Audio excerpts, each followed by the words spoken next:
Dear student, अभी हमने basic of current पढ़ा। अब जरा हम उससे रिलेटेड कुछ प्रॉब्लम करते हैं। उससे पहले दो छोटी छोटी फंडामेंटल प्रॉब्लम है कि एक क्वेश्चन में हमें दिया गया find the value of current flow. देखो, पहली प्रॉब्लम में हमसे करंट पूछवा रहा है आई, और हमें चार्ज फ्लो की इक्वेशन दी गई है। और दूसरे क्वेश्चन में हमें ये कह रहा है कि करंट की इक्वेशन हमारे पास है i equal to i naught sine pi t. Find the value of charge flow in delta t equal to 1 second and delta t equal to 2 second. अब जरा हम इसको कैसे सॉल्व करेंगे जरा हम देखते हैं। बहुत बेसिक लेवल का एक अच्छा क्वेश्चन है। तो फर्स्ट पार्ट में देखेंगे हम फार्मूला का इम्प्लीमेंटेशन सिखा रहा है। तो फर्स्ट पार्ट जो हमारी प्रॉब्लम 1 है, हम कैसे करेंगे, हम कहेंगे i equal to d q by d t. हम पहले फर्स्ट प्रॉब्लम को सॉल्व करने जा रहे हैं। तो आई की वैल्यू क्या आ जाएगी, 2 अल्फा टी प्लस बीटा, और टी की वैल्यू मुझे क्या डालनी है।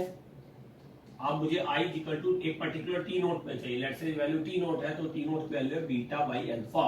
तो मैं इसमें टी की वैल्यू जो बीटा बाई अल्फा डालूंगा, तो आई की value at t equal to t naught पर आ जाएगी 3 बीटा एम्पियर।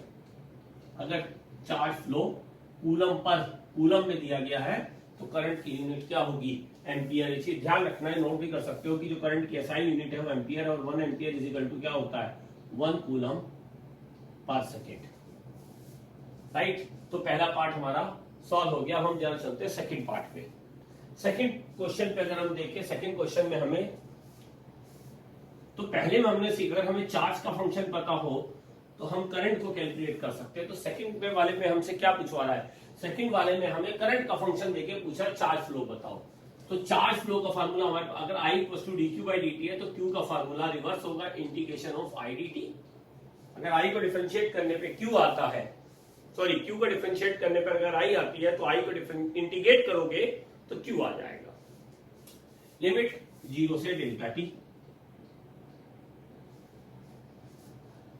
तो हम इसको पहले वैल्यू रख देते हैं। तो आई का फंक्शन क्या है, आई नोट तो बाहर आ जाएगा, कांस्टेंट वैल्यू है, sign pi T D T, limit 0 से डेल्टा टी। इसका इंटीग्रेशन क्या होगा, साइन थीटा का इंटीग्रेशन होता है माइनस कॉस थीटा, माइनस को मैं बाहर ले रहा हूं, अपॉन पाई टी है तो पाई डिवीजन में जाएगा, यहां बचेगा cos pi T. Sine theta का इंटीग्रेशन होता है माइनस कॉस थीटा, और वो माइनस मैंने यहां बाहर लिख दिया, लिमिट 0 से डेल्टा टी। तो अगर मैं इसे पुट कर दूं तो आ जाएगा minus I naught by pi cos pi delta T minus cos 0 होता है 1। लोअर लिमिट 0 होने पर हमेशा 0 नहीं रख देना चाहिए। बहुत बार उस फंक्शन की वैल्यू नॉन 0 होती है, बहुत सारे स्टूडेंट गलती कर जाते हैं, इसको ध्यान देना। अब इस क्वेश्चन में दो पार्ट थे। पहला पार्ट था delta t equal to 1 second. तो जब मैं डेल्टा टी को 1 सेकेंड ले रहा हूं तो Q की वैल्यू क्या आएगी, यहां 1 डालने पर ये हो जाएगा cos पाई, और cos पाई क्या होता है -1, और -1 और -1 2, -2, तो ये आ जाएगा 2 i naught by pi, first part का आंसर। और जब मैं डेल्टा टी की वैल्यू 2 सेकेंड ले रहा हूं तो ये हो जाएगा cos 2 पाई। cos 2 पाई कितना होता है, +1 -1 0।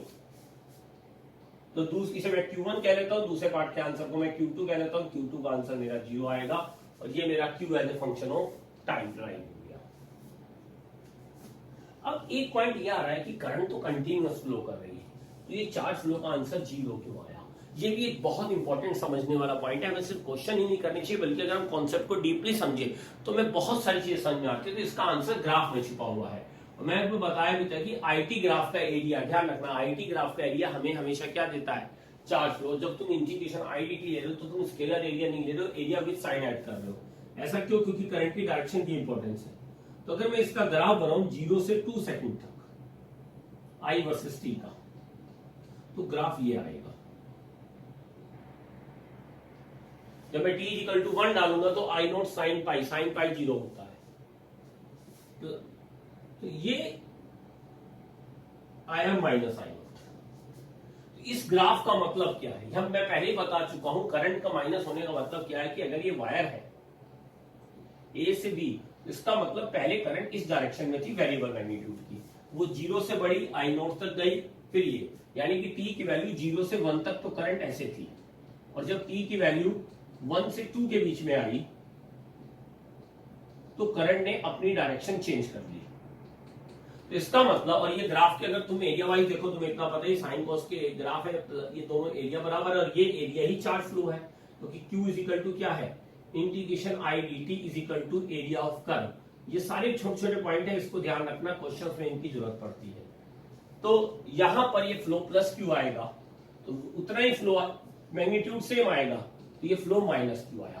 तो जब हमने इन दोनों को ऐड किया, विद साइन ऐड करा, चार्ज फ्लो भी टोटल निकलता है। अगर प्लस क्यू ऐसे फ्लो किया फिर प्लस क्यू ऐसे फ्लो कर जाए, तो किसी भी क्रॉस सेक्शन से एवरेज चार्ज फ्लो उतने टाइम का जो आता है वो 0 आ जाता है। इसीलिए जब हमने 1 सेकंड तक लिया तो ये चार्ज आया, और 2 सेकंड तक लिया तो इतना, इसका मतलब इतना ही चार्ज अपोजिट डायरेक्शन में फ्लो कर गया, इसलिए t इक्वल टू 2 सेकंड में टोटल चार्ज फ्लो का आंसर 0 आया। तो 2 बेसिक प्रॉब्लम हमारी सॉल्व हो गई। जरा 2 बेसिक प्रॉब्लम और इसी कॉन्सेप्ट पे हम करने वाले हैं, ठीक है। अब हम जरा देखें कैसे हम प्रॉब्लम को प्रोसीड करेंगे। तो अगर हम पहला देखें, तो अगर हमें आई दिया हो तो क्यू का फार्मूला होता है इंटीग्रेशन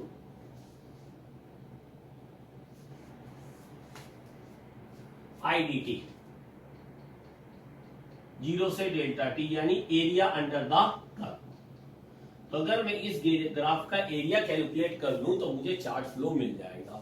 तो अगर मैं इस ग्राफ का एरिया देखूं तो ये वाला एरिया नेगेटिव है, ये पॉजिटिव है, ये पॉजिटिव है, ये पॉजिटिव है, तो टोटल एरिया मुझे चाहिए वही क्यू की वैल्यू होगी। तो देखो एरिया निकालते हैं, तो ये ट्रायंगल हो गया, तो इसको हम A1 कह लें, इसको हम A2, A3, A4, तो ये आ जाएगा 0 से 1 और 5 यानी -5/2, ये हुई वैल्यू A1 की, प्लस ये ट्रायंगल सिमिलर है तो +5/2।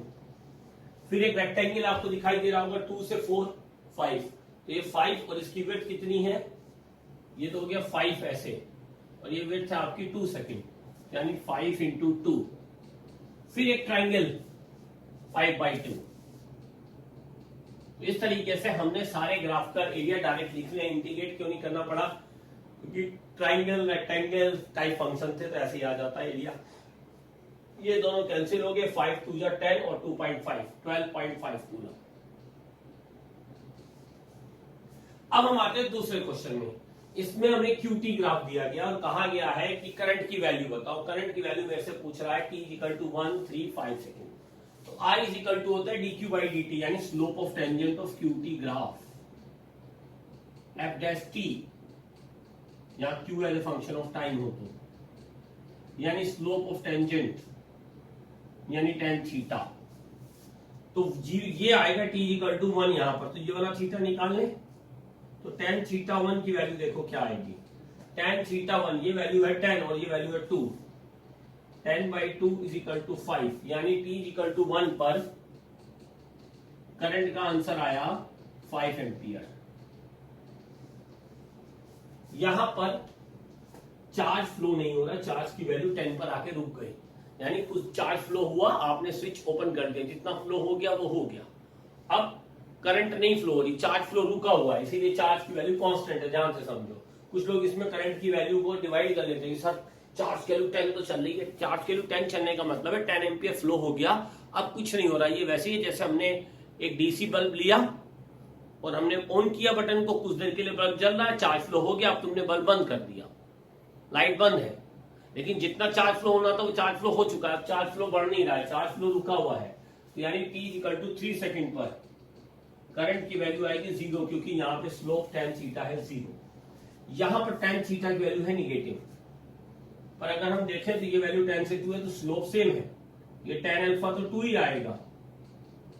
अगर मैं इस tan अल्फा का मैग्नीट्यूड निकालूं तो 10 / 2 सॉरी 5, तो tan अल्फा तो हमारा 5 आ जाएगा, लेकिन tan थीटा होगा -5, तो t = 5 पर tan थीटा की वैल्यू -5 है, जो कि हमारा करंट देता है। I3 कह लेते हैं इसे, ये I1 और ये I2। तो I3 = -5 का मतलब क्या हुआ, मैं फिर से बता रहा हूं, चार्ज फ्लो कम कैसे, उसका मतलब जब आपने एक बार पहले स्विच ऑन किया, कुछ देर के लिए चार्ज फ्लो हुआ है कांस्टेंट करंट से, फिर आपने स्विच बंद कर दिया, इसका मतलब आपने बैटरी को रिवर्स कर दिया, तभी करंट रिवर्स डायरेक्शन में फ्लो हुआ। तो पहले जितना चार्ज प्लस डायरेक्शन में फ्लो हुआ था 10 कूलम के आसपास, फिर थोड़ी देर के लिए स्विच बंद रहा, अब आपने बैटरी को बदला है, ग्राफ का मतलब भी समझना सीखो, कॉन्सेप्ट स्ट्रॉन्ग हो जाता है। आपने बैटरी को बदला है, फिर आपने स्विच को बंद किया तो करंट रिवर्स डायरेक्शन में हो गई, इसकी वजह से चार्ज स्ट्रेंथ से अब फिर से चार्ज फ्लो 10 कूलम है, लेकिन वो रिवर्स डायरेक्शन में, इसीलिए T = 6 पर Q की वैल्यू देखो फिर से क्या हो जा रही है 0, और करंट का आंसर क्या है -5, यानी पहले करंट ऐसे फ्लो करी A to B, फिर current B to A flow कर गई, तो इसलिए यहां पर आंसर -5 है। ओके, तो ये दोनों क्वेश्चन हमारे कवर हो गए। देखो एक और बेसिक छोटी सी प्रॉब्लम करते हैं। इसमें कहा गया कि infinite line charge release from the rest under gravity, find the current along the axis of ring as a function of time. देखो ये एक फिक्स रिंग है, ये क्वेश्चन में दी गई है, और इसने इनफाइनाइट लाइन चार्ज को रिलीज कर दिया। इसके एक्सिस के अलोंग, या रिंग में करंट नहीं आने वाली।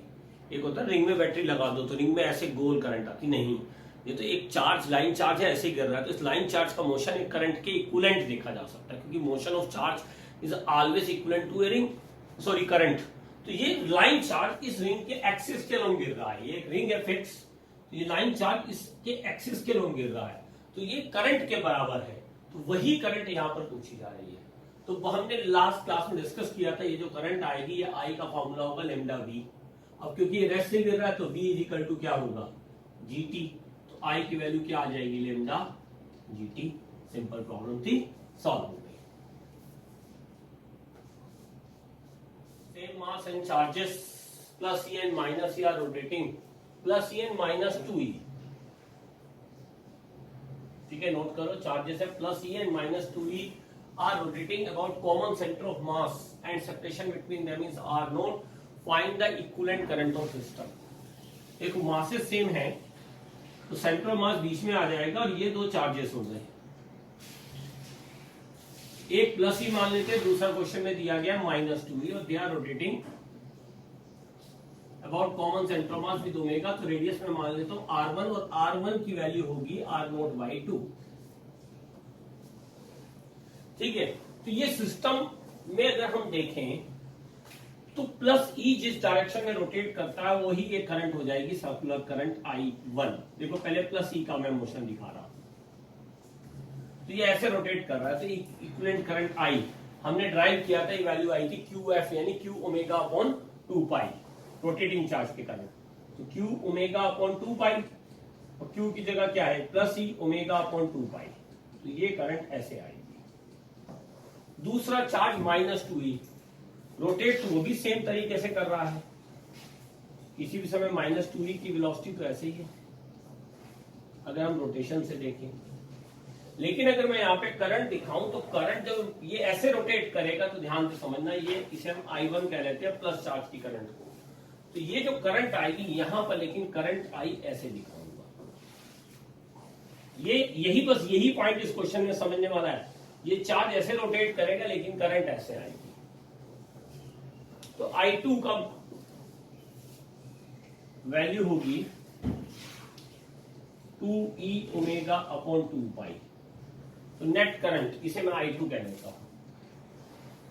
ये जब मैं इन दोनों करंट को जोड़ूंगा, क्योंकि सेम ही एक ही लूप में है, तो इक्विवेलेंट करंट कितनी हो जाएगी, ये हमारी I1 है, तो इक्विवेलेंट करंट हो जाएगी I2 - I1। तो I2 - I1 कर दूंगा तो ये आ जाएगा E⍵/2π, और डायरेक्शन किधर आई है, ये ओमेगा मान लो ऐसे था एंटी क्लॉकवाइज, ये दिया होना चाहिए था, let angular velocity is anti clockwise,